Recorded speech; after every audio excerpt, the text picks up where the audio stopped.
हे राधे मित्रों, स्वागत है आपका अपने चैनल राधे कथा सागर में। मित्रों, आज हम सुनेंगे श्रीमद् भगवद गीता के 6 और 7वें अध्याय का महत्म्य। तो आइए चलते हैं कथा की ओर। श्री भगवान जी बोले, हे लक्ष्मी जी, 6 अध्याय का महत्म्य सुनिए। गोदावरी नदी के तट पर एक नगर था। वहाँ पर एक जनश्रुति राजा बड़ा धर्मज्ञ था। एक दिन नगर में हंस उड़ते उड़ते आ निकले। उनमें से एक बैठते ही उतावला हो उड़ गया। तब नगर में पंडितों ने कहा, हे हंस, तू ऐसा उतावला क्यों उड़ रहा है? क्या तू राजा जनश्रुति से भी पहले स्वर्ग को जाना चाहता है? तब उन पक्षियों में से जो सरदार था उसने कहा, इस राजा से भी बढ़कर एक रयंक मुनि श्रेष्ठ है। वह बैकुंठ का अधिकारी होगा। बैकुंठ लोक स्वर्ग से भी ऊंचा है। तब राजा ने मन में विचार किया कि मेरे से उसका पुण्य बड़ा होगा जिसकी यह हंस स्तुति करते हैं। यह विचार करके राजा ने कहा कि चलकर उसके दर्शन करने चाहिए। राजा ने सारथी से रथ मंगवाकर उस पर बैठकर प्रथम बनारस श्री काशी जी में जाकर गंगा स्नान किया, ब्राह्मणों को दान दिया, शिवजी महाराज के दर्शन किए। फिर लोगों से पूछा, यहाँ कोई रैंक मुनि रहते हैं क्या? लोगों ने कहा, नहीं। फिर राजा ने उत्तर दिशा को जाकर बद्री नारायण को परसा। वहाँ से राजा का रथ चले नहीं।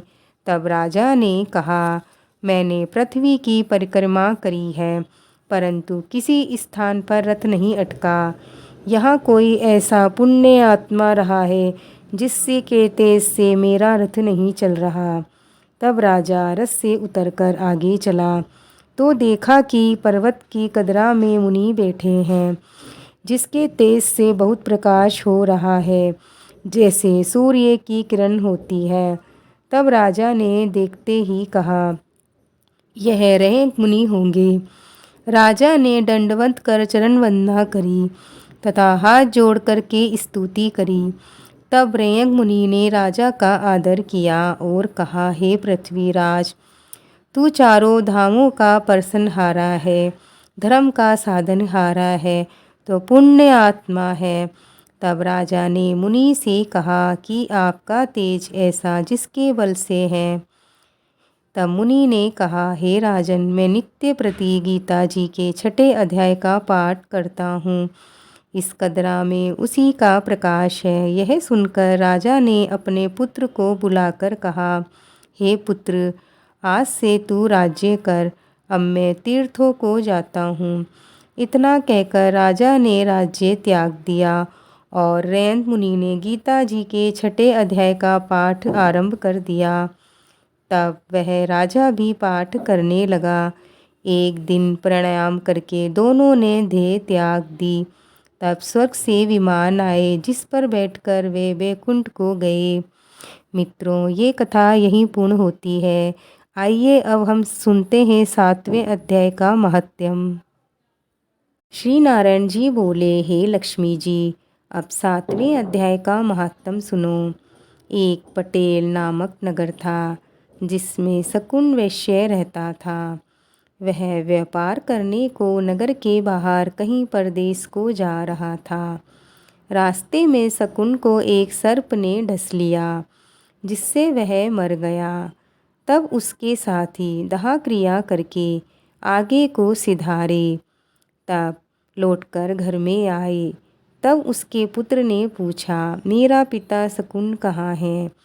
तब उन व्यापारियों ने कहा, तेरे पिता को सर्प ने डस लिया था, सो वह मर गया, और यह पदार्थ तेरे पिता का है, सो तू ले ले।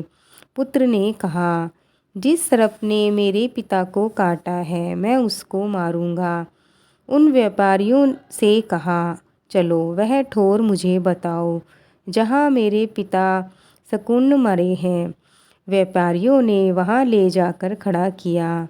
देखा तो वहाँ एक वामी है, जिसे वह कुदीले से खोदने लगा। जब छेद बड़ा हुआ तो वहाँ से एक सर्प निकला। सर्प बोला, तुम कौन हो? मेरा घर क्यों खोदते हो? उस बालक ने कहा, मैं शकुन का पुत्र हूँ। जिस सर्प ने मेरे पिता को मारा है मैं उसको मारूंगा। तब सर्प ने कहा, हे पुत्र, मैं तेरा पिता हूँ। तू मुझे इस अधम देह से छुड़ा और मुझे मत मार। यह मेरा पूर्व जन्म का कर्म था, सो मैंने भोगा। तब पुत्र ने कहा, हे पिता, कोई यत्न बताओ जिससे तुम्हारा उद्धार हो। तब उस सर्प ने कहा, हे पुत्र, किसी गीता पाठी ब्राह्मण को घर में भोजन कराओ और उसकी सेवा करो, तो उसके आशीर्वाद से मेरा कल्याण होगा। तब उस बालक ने अपने घर पर उस नगर में जितने गीता का पाठ करने वाले थे उन सबको बुलाकर श्री गीता जी के 7वें अध्याय का पाठ कराया और उनको भोजन करवाया। तब उन ब्राह्मणों ने आशीर्वाद दिया। तब तत्काल वह अधम देह से छूटकर देवदेही पाकर विमान पर चढ़कर आकाश मार्ग को जाता हुआ अपने पुत्र को धन्य धन्य कहता हुआ वैकुंठ धाम को प्राप्त हुआ। मित्रों, ये कथा यहीं पूर्ण होती है। भगवान श्री कृष्ण की कृपा आप सब पर बनी रहे। मिलते हैं और एक नई कथा के साथ। तब तक के लिए जय श्री कृष्णा, जय श्री राधे।